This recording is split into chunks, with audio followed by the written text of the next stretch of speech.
Hello and welcome to National Preparedness Month. My name is Lee and I'm the Cold War Prepper. And so we're going to do about 30 different videos somewhere in that vicinity over the course of this month to help you become a better prepper and become better prepared for anything that might happen in the future. Remember that preparedness isn't about living in fear. And don't want to be a fear monger. I just want to make you prepared for things that could happen. It's about understanding. It's about understanding risks and making informed decisions. If you watch my videos on a regular basis, you'll understand I always tell people it's about advantage and disadvantage. Everything we do has an advantage and it has a disadvantage. And the best thing you can do as a preparedness-minded person, as Steve Smith from Integrative Preparedness says, is to understand what the advantage is, what the disadvantage is, and how they weigh against each other. Is it something I should do? Advantages exceed the disadvantages, or is it something I shouldn't do because the disadvantages outweigh the advantages? And then we're going to build a threat matrix, and that's the threat matrix is going to say, hey, there's all kinds of threats out there. How do I prioritize which ones are the ones that I need to prepare for now?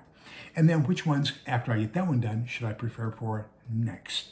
So then we're going to use that to begin our planning for SHTF or stuff hitting the fan. And then I'm going to walk you through a typical scenario as far as a timeline. One of the biggest problems I see with preppers today is we get stuck on one point in the timeline and we don't take into consideration that the skills, knowledges, abilities, and even the tools at the beginning of a timeline of an event are not the same skills, knowledges, abilities, and tools we need at the end or even in the middle of that timeline.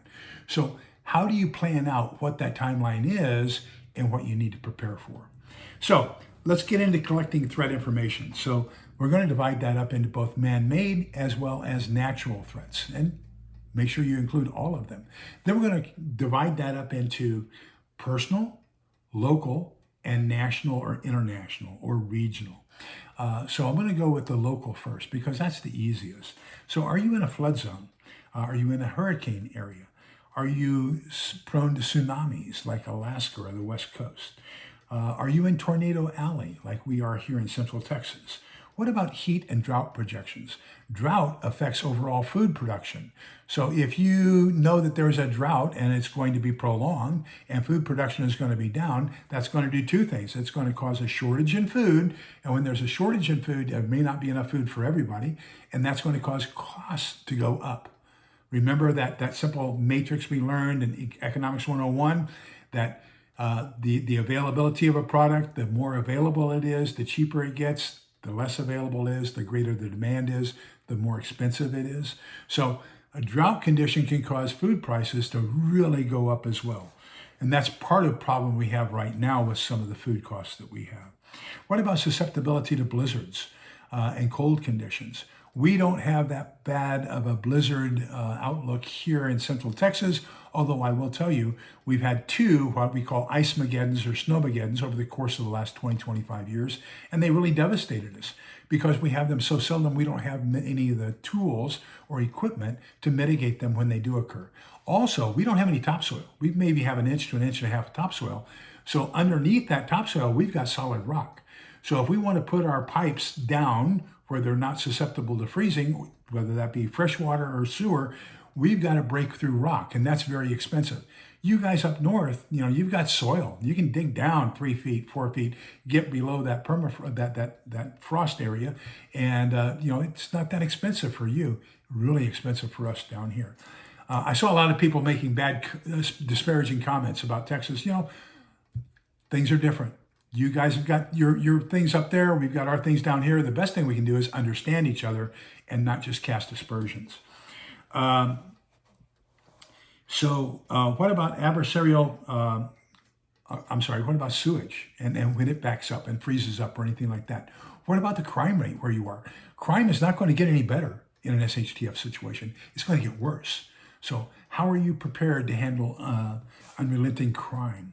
What about adversarial political, ideological, racial, ethnic, religious tensions that exist in your area? Are those going to exacerbate and explode at some point? Now let's take a look at regional or even national threats. What about economic instability? Whether that be a depression, whether it be inflation, collapse of the dollar, Are you prepared for any of those types of things? What about the effects of war on our economy, on our life, on the area where you live? Just take a look at what's happening both in the Middle East as well as in the Eastern Europe. Garner some things from that. What's going on there? Zaporizhia has not only the largest hydroelectric power production on the Dnieper River, on the Don River, but it also has the largest nuclear power plant in Eastern Europe. And they provide power, both hydroelectric as well as nuclear, but it's been shut down now for the last 2.5, 3 years, okay?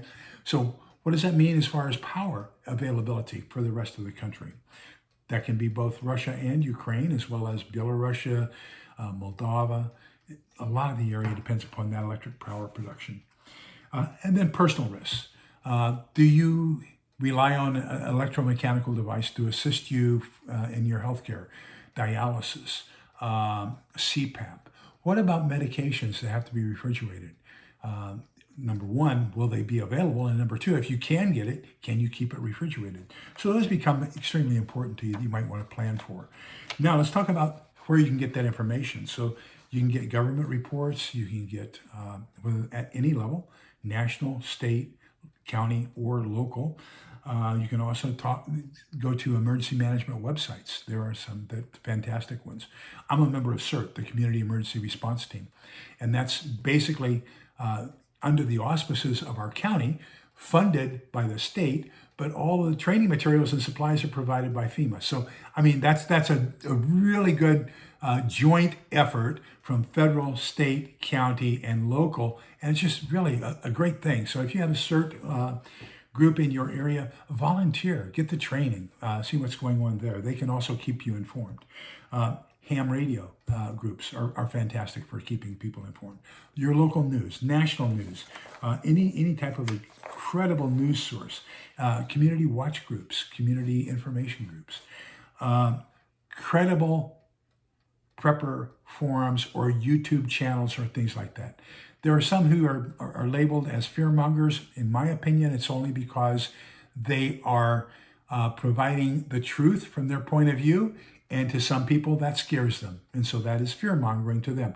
To me, I say, you know what? Thank you for keeping me informed. That's something I hadn't taken into account, and I need to start preparing for that. Now, there are others that are fear-mongers. My history, I was a Russian intelligence analyst, electronic warfare signals intelligence. And so when there was this one channel, and they were talking about emergency action messages, which are U.S. messages. And he said, there's been 83 or 87 of those passed today. And people were really in a quagmire because they thought that we were imminently going to war. And I took a look at it, and I copied all those messages that I could find. And I looked at the Alpha Zero group, which is the first 6 digits. And they were all one of 3 6-digit groups, which tells me that there were, and those 6-digit groups coincided with the number of characters inside each group, or the number of groups. So I said, you know what, there's really only 3 EAMs that have been sent today, but they've been retransmitted. People didn't get them, didn't receive them, needed a check group or whatever, for a total of 87 transmissions for the day. It wasn't 87 EAMs, it was 3. That to me is fear-mongering, okay? When you build a mountain out of nothing, okay? Keep a log of what's going on. So for example, my log of the EAMs, I was able to say, you know what, that's not accurate information. So now you can say, this doesn't make sense, or this does make sense. Build a threat matrix. So my personal threat matrix is here. So the L up here across the top is the likelihood. The E is the existential severity.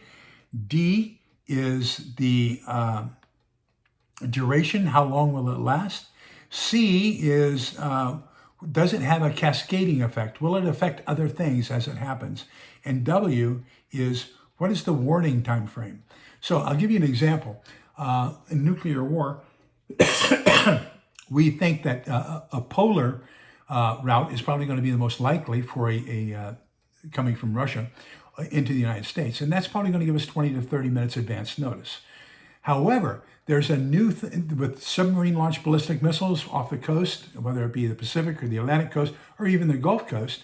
An submarine launched ballistic missile could impact within 2 to 9 minutes.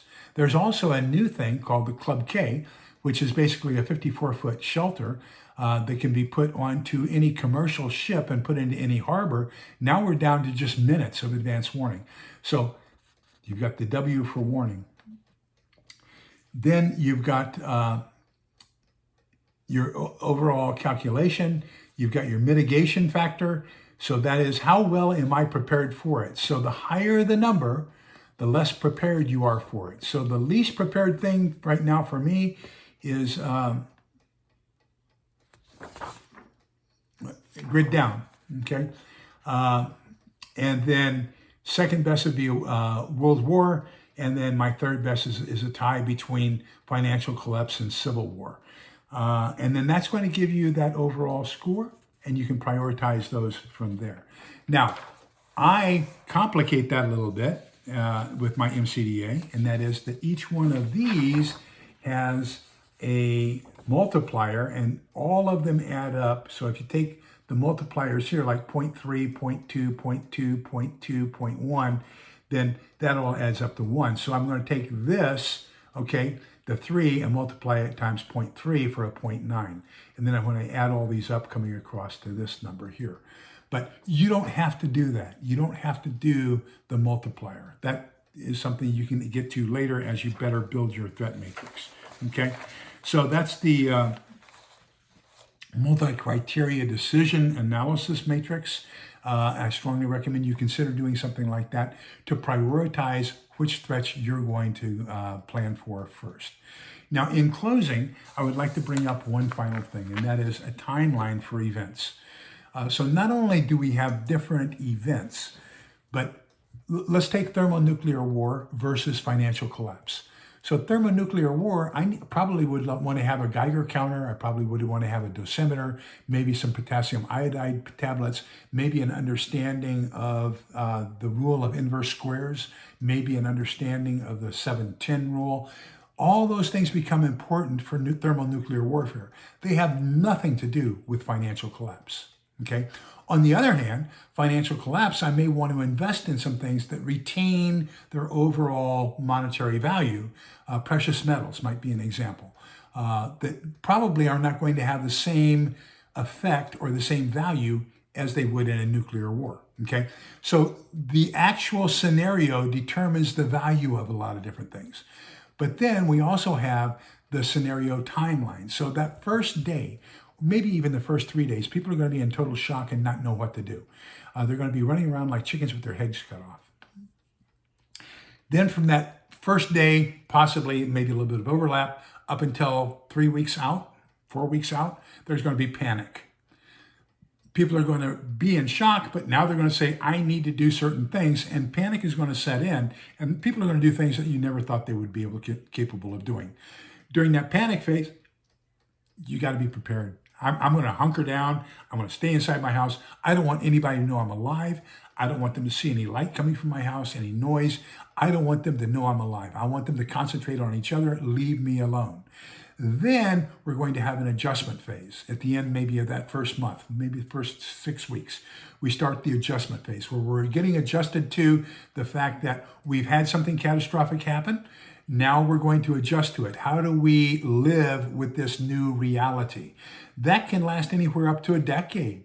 We saw during the Great Depression that lasted up until the beginning of World War II. We probably would have never recovered from the Great Depression had it not been for us going into World War II and the rapid building of our military and the manufacturing of supplies and equipment for the war. So that could have gone on even more than a decade. Then we're going to be in the rebuilding phase. And that's basically where we were as a result of the mechanization or preparation, getting ready for deploying troops for World War II. So what we see is at the beginning, that what we had, the panic phase, is not the same tools, knowledge, skills, and abilities you need for the rebuilding phase, or even in that adapting phase, okay? So please, as you take a look at each one of these events that you're going to start preparing for, ask yourself, what's it going to look like at the beginning? How are people going to adjust to it? And then how are we going to rebuild from it afterwards? Are they 3 different phases of that same event? And does each one require something different? So that's the end of day 1. Remember that we're all in this together so we can come out the other side together. Please be kind, polite, and respectful to each other because lone wolves won't make it.